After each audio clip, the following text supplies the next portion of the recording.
No programa Bate Pronto da Jovem Pan Esporte da segunda-feira, 2 dias depois de Botafogo 1, Flamengo 2, eu fiz um comentário que, bem, foi distorcido, né, em parte, por perfis de rede social, um site ou outro, mudando ali ou acrescentando uma palavra que eu não utilizei e que eu quero aqui deixar claro, né, e me aprofundar um pouquinho no tema sobre a maneira como muitos botafoguenses, não a maioria, lidam com a rivalidade com o Flamengo. Vamos falar sobre isso nesse vídeo que tem o patrocínio de OneFootball, o aplicativo que você pode baixar acessando o link que está aqui embaixo na descrição do vídeo ou no QR Code que você vê na tela. No OneFootball, assim que passar a data FIFA, que mala a data FIFA, né? Aí volta o Campeonato Alemão, a Bundesliga, Primeira Divisão, Segunda Divisão, outros campeonatos. Você verá também de graça, hein? Não paga nada. Os melhores momentos e os gols dos jogos da Copa Conmebol Libertadores, da Copa Conmebol Sul-Americana e da Série A do Campeonato Brasileiro. Tudo isso no OneFootball de graça. Então você faz o download do aplicativo, link na descrição do vídeo ou no QR Code. É uma maneira de você usufruir de farto conteúdo com vídeos, entrevistas, estatísticas, tempo real das principais competições de futebol pelo mundo e também apoiar o canal, porque você mostra para os amigos do OneFootball a força do youtube.com/Mauro César quando você faz o download do aplicativo, ok? Então, primeiro eu quero mostrar para vocês o trecho aqui do programa Bate Pronto, no qual fiz esse comentário, tá? E também deixo o link aqui na descrição do vídeo para o canal da Jovem Pan Esporte no YouTube, onde tem um trecho maior do programa, onde a gente debate bastante a respeito desse e outros assuntos relativos ao clássico do sábado. Note o que eu falei. Aí entra uma questão que é a seguinte: o Botafogo, quando joga com o Flamengo, eu sei que tem muito botafoguense que fica com raiva quando eu falo isso, mas eu falo e vou repetir.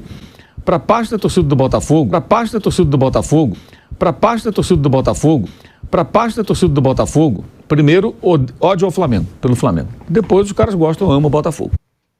Você vê que eu falei que parte da torcida do Botafogo tem essa relação com o Flamengo. Não falei que todos ou a maioria, como publicaram por aí. Então, feita essa ressalva, que eu acho que é importante, que como é que eu posso afirmar que todos os botafoguenses ou que a maioria dos botafoguenses lida dessa maneira? Não tenho como, não fiz nenhum levantamento, não entrevistei todos eles. Agora eu posso dizer porque conheço. Eu conheço muitos alvinegros e a gente conhece a torcida do Botafogo. A torcida do Botafogo desenvolveu, com relação ao Flamengo, uma relação muitas vezes de ódio, que é maior do que a relação dos vascaínos e tricolores na rivalidade com o Flamengo.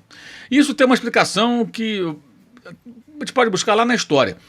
O Botafogo até os anos 60, 70, por conta dos grandes times que teve no seu passado anterior a essa época, ele era o único nos confrontos clássicos do futebol do Rio, Flamengo e Botafogo, Flamengo e Fluminense, Flamengo e Vasco, Vasco e Fluminense, Vasco e Botafogo, Fluminense e Botafogo, era o único que tinha vantagem na estatística contra os rubro-negros. O Botafogo tinha mais vitórias sobre o Flamengo do que o contrário. O Flamengo tinha mais vitórias do que Vasco e do que Fluminense em confrontos diretos, estatística de toda a história, mas com o Botafogo era diferente. O Botafogo ele tinha o Flamengo como freguês. E isso era muito explorado, era muito comum, né? Dizer que o Flamengo era freguês e tinha o 6-0, para quem não conhece a história, em 15 de novembro de 1972, aniversário do Flamengo, o Botafogo meteu 6-0 do Maracanã, em jogo do Campeonato Brasileiro no Flamengo, 3 gols de Jairzinho, um dos gols do Jairzinho foi de letra. Jairzinho, que 2 anos antes foi o furacão da Copa do Mundo, campeã, a seleção brasileira no México em 70, tricampeã do mundo. Então, era uma rivalidade muito feroz. E ela muda, a estatística muda a partir dos anos 70, 80, com o Zico protagonizando essa virada. E aí o Flamengo passa a ter mais vitórias do que o Botafogo no confronto direto e devolve o 6-0 no dia 8 de novembro de 1981. Flamengo 6, Botafogo 0. Praticamente 9 anos depois, né? Uma semana depois, aquela goleada do Botafogo completaria 9 anos. O Flamengo devolveu. E aí em 85 teve mais uma goleada do Flamengo sobre o Botafogo por 6-1. Enfim, é uma rivalidade histórica, mas houve um período em que os dois ganhavam o Campeonato Carioca, brigavam pelo título estadual, não brigavam pelo título brasileiro, né? O Botafogo ganhou em 95, o Flamengo ganhou em 92, em cima do Botafogo, que tinha campanha melhor, o time melhor. Isso vai acirrando os ânimos, né?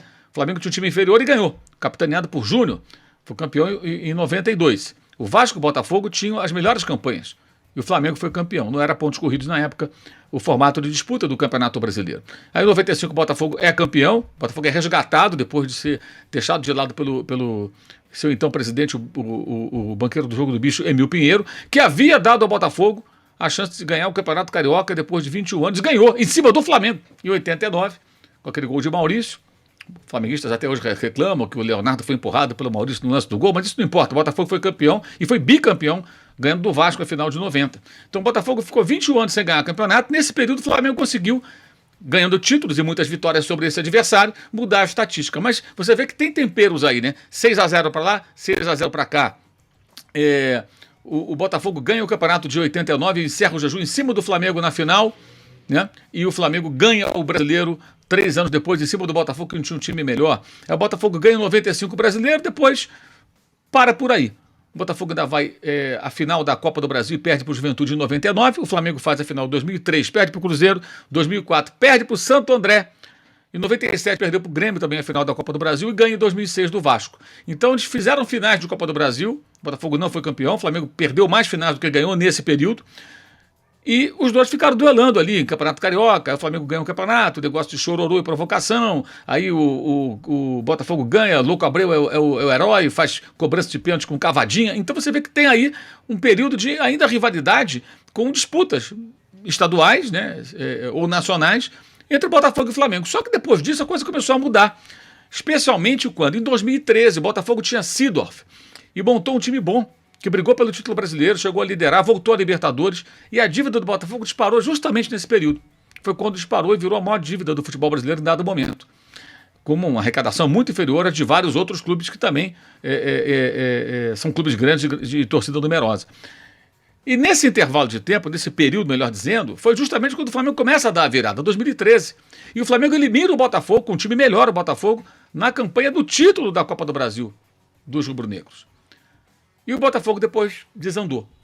Endividado, teve novamente rebaixamento, acabou não conseguindo montar times fortes. Em 2017, com um time barato, mas muito aguerrido, muito competitivo, de dar gosto de ver a luta daqueles jogadores, comandados pelo Jair Ventura. O Botafogo faz uma temporada excelente, vai quase à semifinal da Libertadores, cai diante do Grêmio num embate duríssimo, quase eliminou o Grêmio com o gol fora, faltou pouco a bola que bate na trave, né? E na Copa do Brasil vai até a semifinal, cai diante do Flamengo, novamente o confronto dos dois. Então você vê que sempre os dois se enfrentando, mas nesse período o Flamengo foi abrindo vantagem técnica sobre o Botafogo, porque o Flamengo se reorganiza quando o Botafogo se endivida bastante. E aí há um descolamento. Então o Flamengo volta a disputar todo ano a Libertadores, ganha 2 vezes, faz 3 finais, ganha a Copa do Brasil mais uma vez, né? No ano passado, ganha 2 títulos brasileiros, ganha mais estaduais, ganha a Supercopa, ganha uma Recopa, ou seja, o Flamengo começa ali a ganhar muitas taças, a ser protagonista do cenário nacional e não mais em brigas domésticas e eventualmente do cenário nacional. O Botafogo fica para trás, vai parar na segunda divisão, tem que se recuperar. Então, esse período acho que acirrou muito a rivalidade do ponto de vista alvinegro, porque o torcedor do Botafogo, que já tinha o Flamengo como seu grande rival, viu um distanciamento. E esse distanciamento ele é reduzido com a SAF. Com a SAF, o Botafogo volta a formar um time mais forte, agora lidera com merecimento, com folga brasileiro, mas aí enfrenta o Flamengo e perde para o Flamengo, depois de ter vencido no jogo do turno. Não vou nem falar de reclamação de arbitragem, porque também teve reclamação de arbitragem do Flamengo no primeiro turno, pênalti marcado a favor do Botafogo, muitos rubro-negros acham que não foram, mas isso é coisa de chororô, aqui não vai ter vez isso não. Vamos falar da rivalidade histórica e tentar decifrar um pouquinho o que acontece. Eu acho que essa agressividade de parte da torcida do Botafogo, parte dela, repito, com relação ao Flamengo, é muito reflexo desse descolamento. Se o Botafogo, como o SAF, tiver um trabalho duradouro, John Textor continuar investindo, o Botafogo vai ganhar campeonatos, deve ser campeão brasileiro esse ano, tem tudo para isso. Tem tudo para isso, é uma obviedade que eu estou falando. Só louco vai achar que o Botafogo não tem muita chance de ser campeão. E, ao mesmo tempo, poderá brigar por outros títulos desde que tenha uma manutenção desse trabalho de reconstrução com o fortalecimento da equipe. Mas é uma rivalidade histórica, né, que agora pode ter novos capítulos, com o Botafogo voltando a protagonizar grandes momentos e duelando com o Flamengo. Mas não é legal transformar isso em ódio. Às vezes a gente percebe passar um pouco do ponto, né? E a rivalidade ela deve existir, mas sem esse sentimento muito à flor da pele. Acho que a gente tem que refletir um pouquinho sobre isso, né? É bacana a rivalidade. Sabe, Botafogo e Flamengo tem vários duelos históricos sensacionais. Por exemplo, em 79, o Botafogo quebrou a invencibilidade do Flamengo de 52 jogos. O Flamengo ia bater um recorde. Gol do Renato Sá. E antes, o Botafogo havia alcançado também 52 jogos sem perder e perdeu um jogo para o Grêmio. E com isso a invencibilidade foi quebrada. Gol do Renato Sá. O cara quebrou a invencibilidade do Botafogo vestindo a camisa do Grêmio e depois quebrou a invencibilidade do Flamengo vestindo a camisa do Botafogo do Maracanã lotado num domingo do goleiro Borrachinha, que era o terceiro goleiro, teve que jogar por uma situação de contusão dos titulares, não podia contar com reserva de imediato. Borrachinha fechou o gol e filho de um outro goleiro chamado Borracha. E entrou para a história do clássico. Então o Flamengo e Botafogo tem muitos capítulos bacanas, gente. Vale a pena recordar, vale a pena lembrar as provocações. Nós gostamos de vocês, com o número 6, complementando a palavra vocês, né? Que era o adesivo que os botafoguenses colavam nos vidros dos carros nos anos 70, provocando os rubro-negros, tinha bandeira com isso. Então tem muita coisa bacana de lado a lado, triunfos históricos com Garrincha em cima do Flamengo em 63, do bicampeonato carioca alvinegro, e esses triunfos todos do Flamengo também sobre o Botafogo. Então é uma história bacana de um clássico que tem que ser visto dessa maneira. Infelizmente, agora tem essa coisa de 90% e 10%, não tem mais duas torcidas dividindo o estádio, é uma pena mesmo, como ainda acontece no Fla-Flu e no jogo entre Vasco e Flamengo. Mas acho que é importante contar a história do Vasco, do Flamengo e Botafogo, lembrar os momentos históricos de uma rivalidade que tem que ser saudável, sem essa coisa de um ódio à flor da pele que às vezes a gente percebe em parte dos torcedores do Botafogo. Esse vídeo tem o patrocínio de OneFootball, aplicativo que você pode baixar acessando o link que está aqui embaixo na descrição do vídeo. Faça o download também pelo QR Code que você vê na tela. Assim você apoia o canal, mostra para os amigos do OneFootball a força do youtube.com/MauroCésar. A volta das lives pós-jogo agora no dia 13, quando o Flamengo enfrenta o Atlético Paranaense em Cariacica, no Espírito Santo, jogo 9h30 da noite. Lá pelas 11h40, 11h45, nós estaremos aqui. Na quarta-feira, dia 13, ou seja, depois do período de datas FIFA. Destacando sempre aqui embaixo os links para o meu canal de cortes com o melhor das nossas lives, também o clube de membros do youtube.com/MauroCésar. Participe, apoie o canal. Vem aí a live dos membros desse mês de setembro, o curso online de jornalismo esportivo, onde compartilhamos um pouco da experiência acumulada em quase 4 décadas de profissão, e também o blog do Mauro César no All Sport. E claro, o Use 360 com os produtos do canal, canecas, camisetas, também da Live Soft Open e muito mais. É isso. Saudações.